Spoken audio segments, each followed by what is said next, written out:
So what we were talking about yesterday is that whether or not there's actually a mitzvah of Meiser Ksafim, which is such a fundamental question.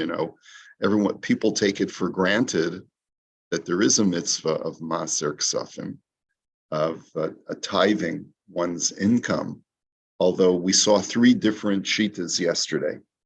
The first shita was that of the Taz, who says that it's absolutely an obligation. Presumably, he would agree that it's only rabbinic an obligation, mitzvah of Meiser Ksafim, and it is based upon the mitzvah of tithing your agriculture for Meiser Ani, even though Meiser Ani only applies in the third and sixth year of the Shemitah cycle. It's not an annual thing, but the Taz is of the opinion that when Chazal instituted in a Hilchos tzedakah for the average person who's not an agriculturalist, you have to take Meiser from your income every year, 10%, okay? However, the Bach, the father-in-law of the Taz, held that there's no such thing. It's not a thing, right? Meiser Ksafim. And he felt that it's a pious thing to do, but there's really no basis for it in halacha whatsoever. So that's what we're up to over here is the statement is point number 3, V'ilu habirkei Yosef, which is the third opinion, who sort of is a moderate opinion between the Taz and the Bach. Kasav shemaser ksafim chiyuv midarabanan midin tzedakah b'zel hashana. He seems to be saying that it is a rabbinic law, and he says, V'nira vadai de meiser ksafim eno misug meiser ani, rak chiyuv tzedakah v'hu chiyuv midarabanan ad kan l'shana. He says it's not at all based or a derivative of meiser ani, but it's a separate rabbinic obligation of tzedakah.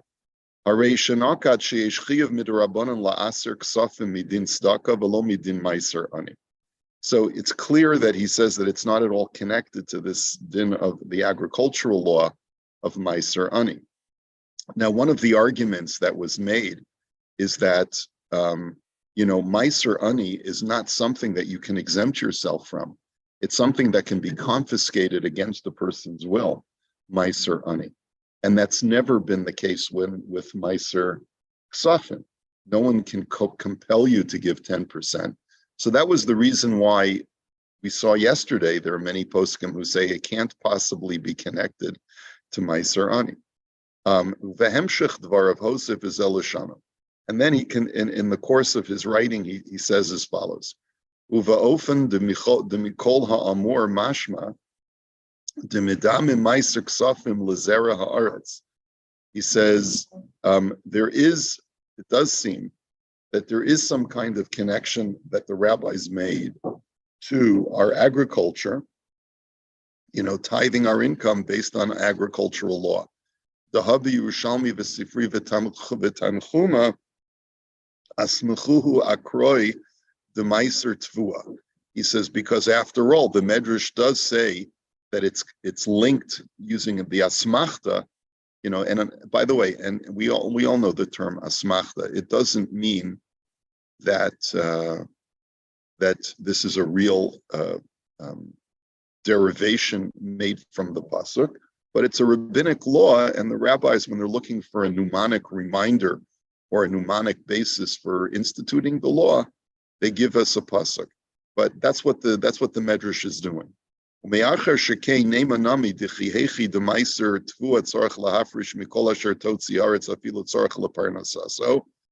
says, and therefore, what we can infer from that is that even though you have to take meiser ani, even when you need that extra grain for your own parnasa, uhadin meiser ksafim nami yotzim mikol asher yaviach after tzarich lahotzim yimenu tzarchei mizanus uparnasa ad kan loshana. So the Birkei Yosef says that what you can infer from that is that tithing your income is obligatory even when you need that extra 10% for your own parnasa. Arei sheyesh chiyuv shel meiser ksafim midarabanan, v'lamrot shehu be'etzem chiyuv medinei tzedakah, mikol makom yesh ledamoto b'miktzat ledin meiser tevua. He says, and therefore the Birkei Yosef seems to be saying that it's somewhat analogous to Meiser Ani. V'imkein shitas Birkei Yosef dome l'shitas Taz. And therefore, it seems that the Birkei Yosef really lines up with the Taz and is not a third separate opinion. Ulam, lamrod sheposkim rabim nakdu shein chiyuv, va'afilu minhag latet meiser ksafim ein udelo kahataz. So despite the fact that we have a large number of poskim, this is not like a minority opinion, we have a large number of poskim that align themselves with the Bach and say that there's not even a minhag to give meiser ani, to give meiser ksafim, not like the Taz.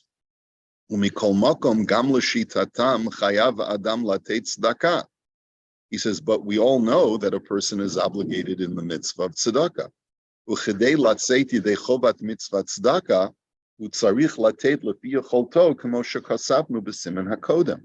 And how do you fulfill the mitzvah of tzedakah?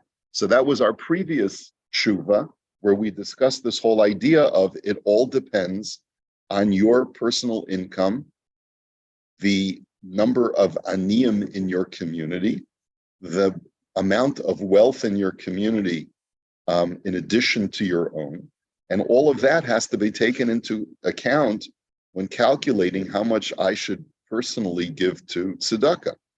And as I pointed out, I think a couple of days ago, I think a very good argument could be made that in a city like Toronto, a number of people who, let's say, are middle or let's say lower middle class, who want to be able to give tzedakah, are not obligated to push themselves to 10%, because you could certainly make the argument that there's a tremendous, thank God, a tremendous amount of wealth.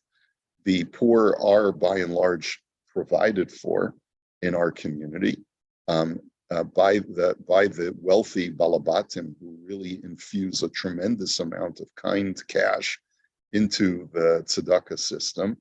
And so if I can't personally afford the 10%, or it's a hardship for me, then I could get by with less than 10%, provided that I do my fair share, based on my income. But he says, right, he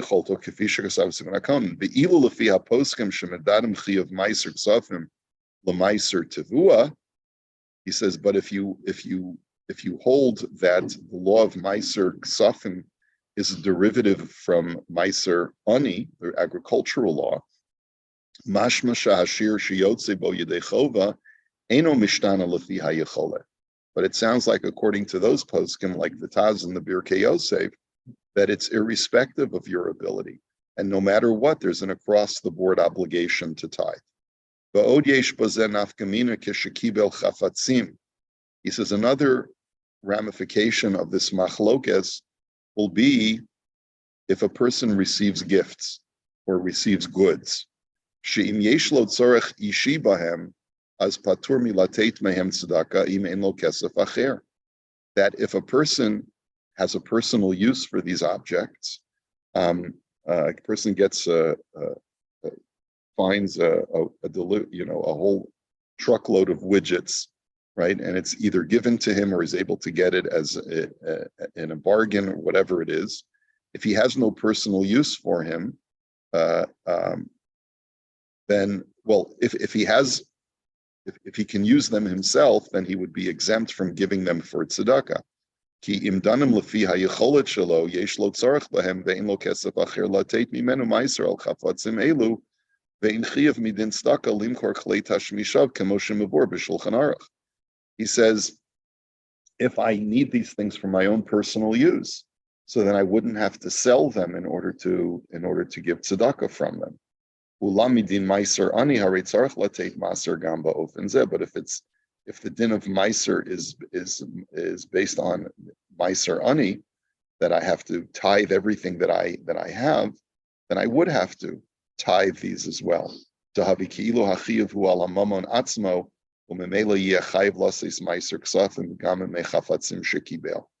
words, the argument that he's trying to make is that you could make that brisker distinction between whether it's cheftza or gavra, that if you hold that the law of tithing derives from the agricultural law, So then just like everything I grow in my field has to be tithed, any object that is mine that comes into my possession over the course of the year is subject to tithing because it's on the object.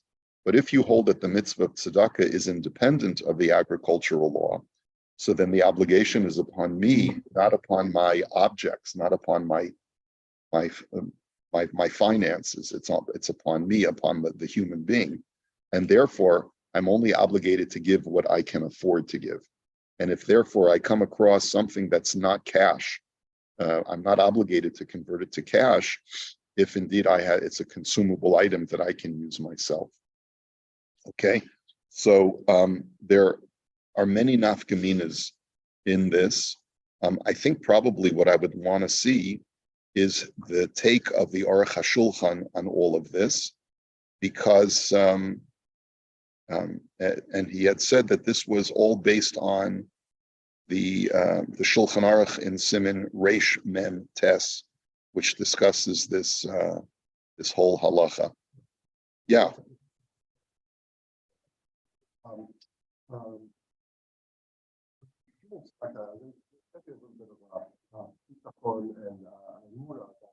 Hashem will look after you, more look after you. But one of the things that I see, like pretty much reality of today, is that I'm experiencing this right now. I've experienced it with both my parents, and the amount of money that's needed for in retirement for healthcare.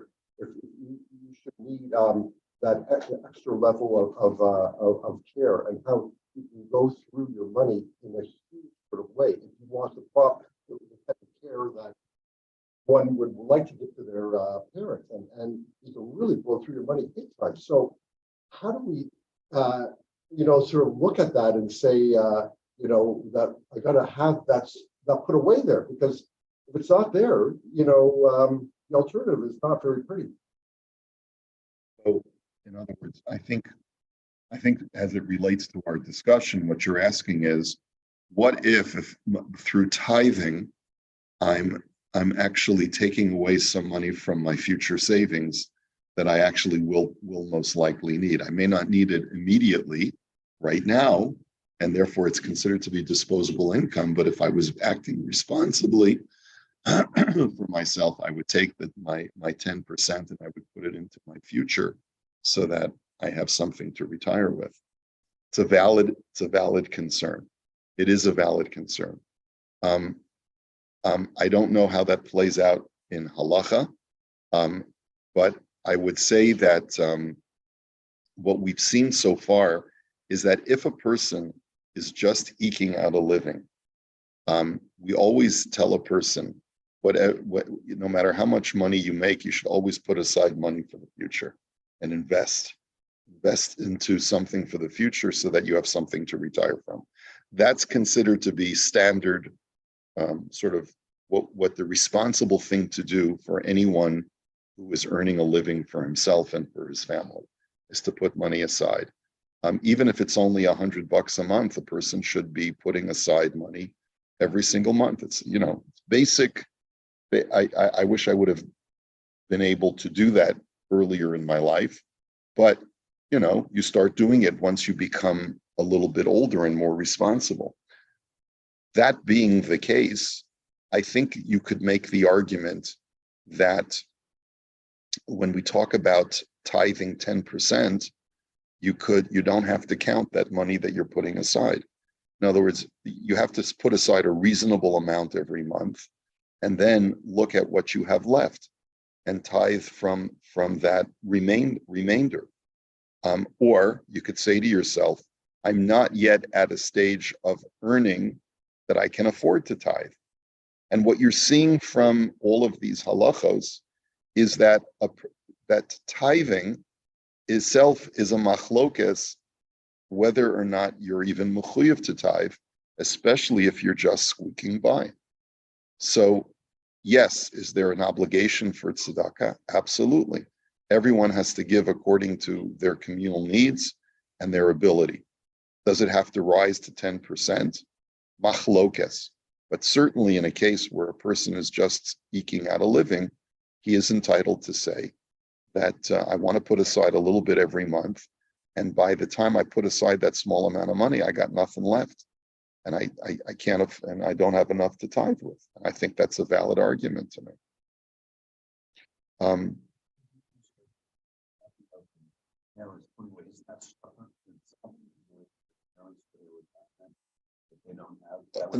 Well, you're putting away for your parents. I mean, you got to put away for yourself. That's right, but as you said. Yeah. Well, I'm just saying, I'm going through an example right now. I'm seeing how much money needs to go through for a parent. Could go through.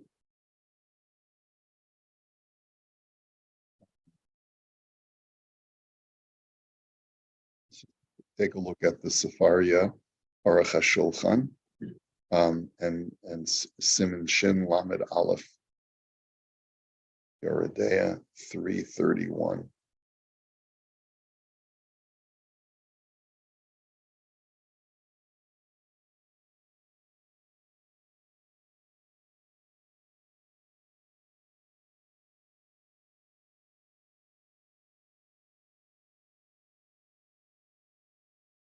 Oh, interesting. Dinim Elu, these halachas, says the Aruch HaShulchan, which has to do with Trumas Maisrus Maiser Ani, Leket Shechacha and Peah. He says, Yan she'enam noagim klal bizman hazeh, because they don't apply at all nowadays. V'halachos merubos, and there are multiple halachos. Ve'ein lahem inyanim sefer hayoredeya, and they're not really related to yoredeya, the rest of it, which is practicable. Ve'acharesh sefer hayoredeya gam biladeim rav chachmos v'rav hakamos v'rav ha'echos. And because already there's a huge voluminous amount of material to cover in the rest of Yoredeya, al kain nimnati milakos anpo, and therefore I have refrained from discussing it here. The sidarnu halachos elu behilchos she'ein nogos bizman hazeh. And I've organized them in a separate work, which is called the Aruch HaShulchan Ha'asid, which is a separate work. It was published by Mosad Rav Kook a number of years ago, where he goes into all of the agricultural laws of tithing. So I think we may even, I'm not sure if we have a copy in it in the base. A separate set of Svarim called the Aruch HaShulchan Ha'asid. Yeah. Where he writes Asid for the future. Yeah, Aruch HaShulchan Ha'asid. Like I suppose the dinim of Karbanos.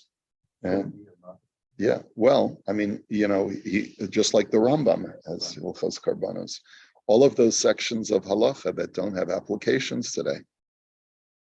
So we'd have to go through it. I'll take a look, later when I have some time. I'll take a look and see what he has to say about that.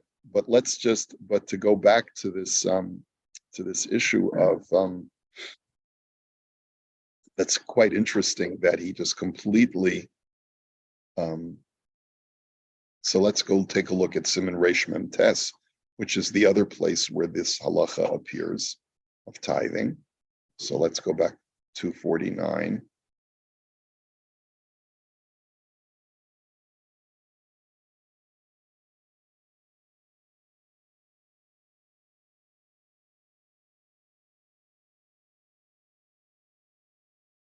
Kamahu shi'ur tzedakah.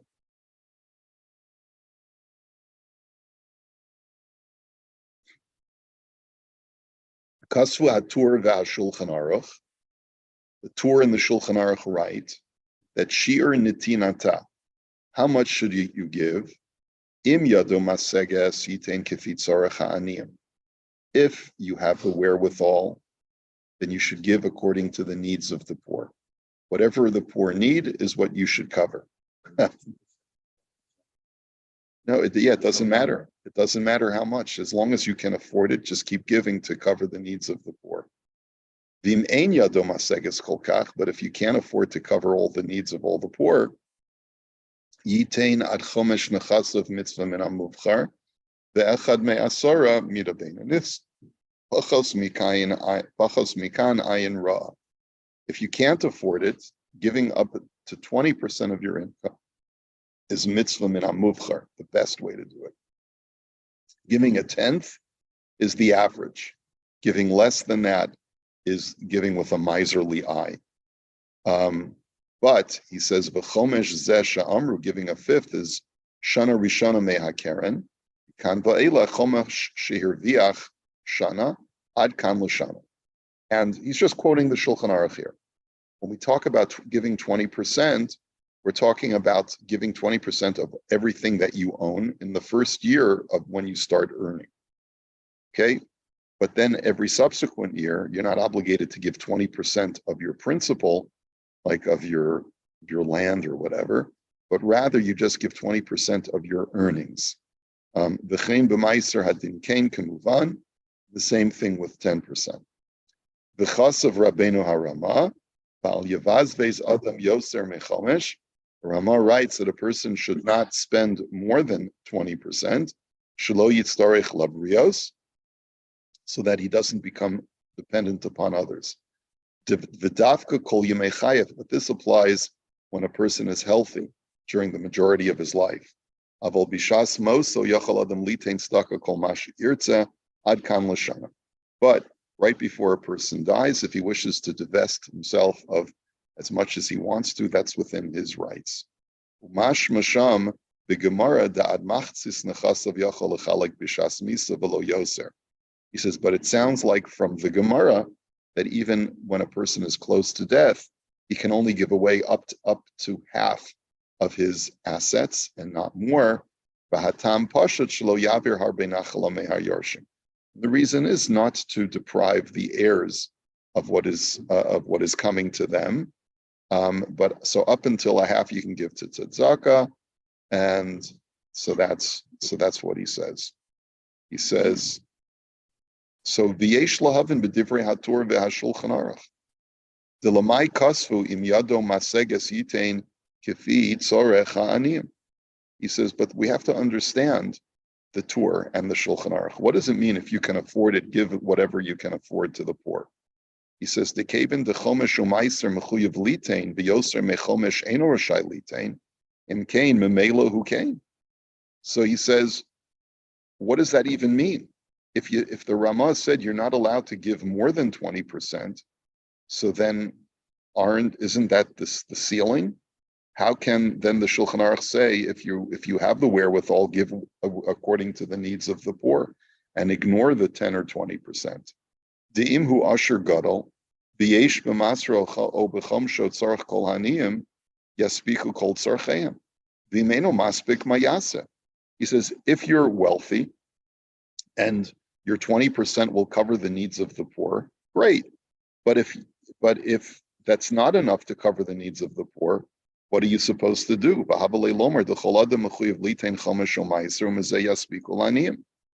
He says all he should have said is, the Shulchan Aruch should have just simply stated, give either 10% or 20%, period. What does it have to do with commensurate to the needs of the poor? That throws a wrench in the whole calculation. So he says, V'nir lanias daiti dahachi pirush. So everyone understand his question. His question is, the Shulchan Aruch seems to be contradicting itself.